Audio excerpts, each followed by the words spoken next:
दोस्तों नमस्कार। आप देख रहे हैं एसडी न्यूज। एसडी न्यूज आप सभी का हार्दिक स्वागत वंदन करता है। साथ ही साथ महाकुंभ पर बात होगी, 2025 के महाकुंभ पर, और महाकुंभ में जाने वाले सभी लोगों का हार्दिक स्वागत अभिनंदन करते हैं। आज महाकुंभ पर बात होगी। हमारे साथ में राम सिंह राजभर जी हैं, उनसे बात करेंगे कि महाकुंभ पर उनकी क्या राय है। महाकुंभ सभी हिंदुओं के आस्था का प्रतीक है। हम उसी पर आज चर्चा करना चाहेंगे। आपका हमारे न्यूज चैनल में हार्दिक स्वागत है। सबसे पहले आपको और आपके चैनल को मेरे तरफ से हार्दिक अभिनंदन। और महाकुंभ, प्रयागराज महाकुंभ में जाने वाले सभी लोगों को मेरा हार्दिक अभिनंदन है, और सभी लोगों के परिवार के लिए और सभी देशवासियों को मेरा हार्दिक अभिनंदन है। क्या आप महाकुंभ में जाएंगे? देखिए, महाकुंभ जो है एक आस्था का प्रतीक है। उसमें हिंदू समाज के लिए एक आस्था का प्रतीक माना जाता है। हर समाज में एक आस्था बनी हुई है, और उस आस्था के प्रतीक में लोगों का एक लगाव है, और वहां जाने से जिनको संतुष्टि मिलती है वहां जाते हैं, जाने से संतुष्ट होते हैं। इसके लिए वो सभी लोग अपने धर्म के प्रति, महाकुंभ हो चाहे कोई भी समाज का जो भी धर्म बना है उसमें जाकर उनको संतुष्टि मिलती है, इसलिए लोग जाते हैं। कुछ लोग हर समाज में ऐसे हैं कि उनकी विचारधाराएं अपने कर्म के ऊपर, अपने ऊपर निर्भर रहती है, इसलिए वो कहीं जाना आना नहीं चाहते। मेरे पास टाइम न होने के कारण, चाहे किसी भी कारण अभी मैं नहीं जा पा रहा हूँ, चाहे नहीं जा रहा हूँ, वो मेरी पर्सनल विचारधारा है। आज के डेट में आप देखिए, कहीं भी कोई भी धार्मिक प्रोग्राम होता है तो महिलाएं बहुत चढ़ बढ़ कर हिस्सा लेती हैं।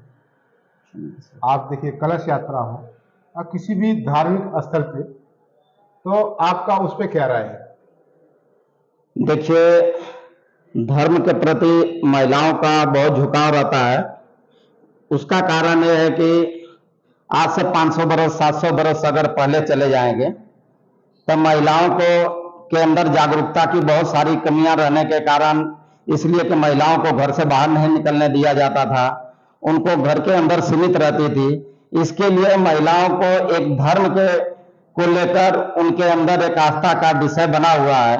और अभी आज के दौर में महिलाएं जो बढ़ चढ़ के हिस्सा जो धर्म को लेकर ले रही हैं, किसी भी धर्म में हो, और जो महिलाएं बढ़ चढ़ के हिस्सा लेती हैं, चाहे महिलाएं बहुत ज्यादा कलश यात्रा हो, चाहे कोई भी ऐसी चीज हो, महिलाओं का सबसे बड़ा उसमें योगदान रहता है। उनके एक आस्था का प्रतीक है। हाँ, आस्था के प्रतीक में हम किसी को कुछ नहीं कहना चाहेंगे, लेकिन सबसे पहले महिलाओं को हम ये कहना चाहते हैं कि आज उनके मान सम्मान, आज से 500 बरस पहले चले जाएंगे तब महिलाओं को जिस तरीके का सम्मान देना चाहिए उस तरीके का सम्मान हमारे ही धर्म में, मतलब हिंदू धर्म में नहीं था महिलाओं के प्रति। न पढ़ने का उनको अधिकार था, न उनको सही ढंग से उनको समाज में बैठने उठने का अधिकार था। आज जो उनको अधिकार मिला है उसमें सबसे बड़ा योगदान हमारे सावित्रीबाई फुले, बाबा साहब अम्बेडकर और हमारे संविधान के जरिए मिला है। इसलिए सारी महिलाओं को मैं कहना चाहूंगा कि इसके प्रति भी हम अपने आप को पहचाने कि हमको जागरूकता और हमको लोगों के बीच में सम्मान दिलाने वाला हमारे बीच में कौन है। अगर सावित्रीबाई फुले पे अगर बात किया जाए तो सावित्रीबाई फुले पे अगर बात किया जाए तो सावित्रीबाई फुले ने महिलाओं के लिए बहुत संघर्ष की। पहली बार वो अपने पति के साथ मिलकर शिक्षा ग्रहण की। उसके बाद जब उनको ऐसा लगा कि नहीं, हम किसी भी समाज की महिलाओं, ये नहीं कि एक समाज की महिलाओं के लिए उसने काम किए, वो एक महिलाओं के लिए काम नहीं किए, सारी महिलाओं, किसी भी धर्म की महिला हो, सारे महिलाओं के लिए वो अभियान छेड़ दी, और सारे महिलाओं के प्रति उसने अभियान छेड़कर आज महिलाओं को हक अधिकार दिलाने का वो काम की। इसके बाद भी आप देखेंगे, अगर पहली बार अगर महिला स्कूल 1848 में पुणे में बनाकर सावित्रीबाई फुले ने महिला को पहला अधिकार शिक्षा का देकर समाज में आगे बढ़ने का सबसे बड़ा योगदान दिया है। दूसरी चीज आपसे पूछना चाहेंगे, अभी एक इस समय सोशल मीडिया पर वायरल हो रहा है वीडियो और बहुत चर्चा का विषय बना हुआ है, उसमें संत महात्माओं ने भी टिप्पणी दी है। चंद्रशेखर रावण जो नगीना से सांसद है, उनका कहना है कि कुंभ में वही जाते हैं जो पाप किए हो। क्या ऐसा जो कुंभ नहाने वाले सभी पापी हैं? नहीं, चंद्रशेखर रावण अगर उस बयान को दिए हैं तो मेरा मानना है कि जो पहले से धर्म के विषय में बताया गया है, धर्म के विषय में बोला गया है, वो पहले से हमारे भी बचपन में, ऐसा नहीं है आप अगर हैं तो आप भी सुने होंगे, और जो लोग भी हमारे वीडियो के माध्यम से अगर सुनते होंगे, स्टूडियो के माध्यम से, आपके माध्यम से अगर सुनेंगे, सारे लोग अपने अंदर विचारधारा को झांक के देखें और समझ के देखें कि हमारे बचपन में और बहुत पहले से कहा जाता है कि जितना महाकुंभ लग रहा है, चाहे गंगा हो चाहे महाकुंभ हो, कोई अगर स्नान करने जा रहा है तो उसका पाप जो भी हुआ होगा वो धुल जाएगा। तो चंद्रशेखर ने अगर जो भी बयान दिए हैं, अगर उनकी आस्था नहीं है, अगर वो नहीं जाना चाहते, तो उनके बयान में कोई टिप्पणी नहीं होनी चाहिए।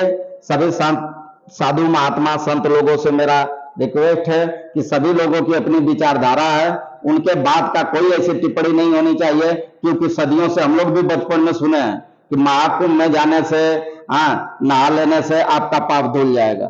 तो वो कोई गलत चीज नहीं बोले हैं, जो सदियों से अगर बताया गया है, जाना गया है, जो बचपन से लोग सुनते आए हैं, उसी प्रति को लेकर वो बोले हैं, तो उसमें कोई गलत नहीं बोले हैं, वो अपने विचारधारा से सही बोले हैं। लेकिन चंद्रशेखर रावण का एक और कहना है कि जो कुंभ में नहाने जाएंगे, प्रधानमंत्री हो या अन्य कोई मंत्री हो या नेता हो, चाहे जो भी हो, तो वो उस समय को याद कर लें, कोरोना काल को याद कर लें, कहीं जो अभी जल्द में रामचंद्र मौर्य वाली हत्या जो हुई है पुलिस कस्टडी के अंदर, मतलब सारी चीजों का उन्होंने जिक्र किया। आपकी उस पर क्या राय है? अरे भाई, उस पे जो चीज अगर वो चंद्रशेखर जी बोले हैं, एक धर्म एक आस्था का प्रतीक है, वो किसी भी धर्म में हो, सिख हो, ईसाई हो, मुस्लिम हो, हिंदू हो, एक आस्था का प्रतीक है। हम अपने कर्मों से अपना विकास करते हैं, हम अपने बच्चे को पढ़ाते लिखाते हैं, पढ़ा लिखा के हम अच्छे लेवल पे ले जाते हैं, इसलिए पढ़ाते लिखाते हैं कि हमारा बच्चा पढ़ लिख के अच्छा विकास करेगा। एक जो आस्था है, आस्था हमारे दिल को संतुष्टि, जो आस्था को मानते हैं किसी भी धर्म में हो, उनके दिल को सुकून और शांति मिलता है, इसीलिए आस्था के प्रति लोगों का लगाव है। बाकी जो भी हमारा विकास होगा, हमारे पढ़ने लिखने से, हमारे कर्म के हिसाब से हमारा विकास होगा, इस बात पे मैं कोई टिप्पणी नहीं करना चाहता हूं। देखिएगा, हमारे साथ में अभी कुंभ पर मैंने चर्चा की कि किस प्रकार से राम सिंह राजभर भाई ने एकदम सही और सटीक जवाब दिया, लोगों से किस प्रकार से आग्रह किया कि लोगों को अपनी अपनी आस्था का एक प्रतीक होता है। और चंद्रशेखर रावण ने अगर इस बात को कहा है तो किस बात पे कहा है, उन्होंने बताया कि बचपन में हम सुनते थे तो महाकुंभ में जाने से पाप धुल जाता है। तो चंद्रशेखर रावण का बयान कोई गलत नहीं है, तो इस बयान पर किसी को कोई भी प्रकार की टिप्पणी नहीं करना चाहिए। सबका अपना अपना बयान है, आस्था के प्रतीक सभी को हमारी तरफ से किसी भी प्रकार का कोई ठेस नहीं होना चाहिए। हम अपने अपने विचार प्रकट करते हैं। जय हिंद, जय भारत।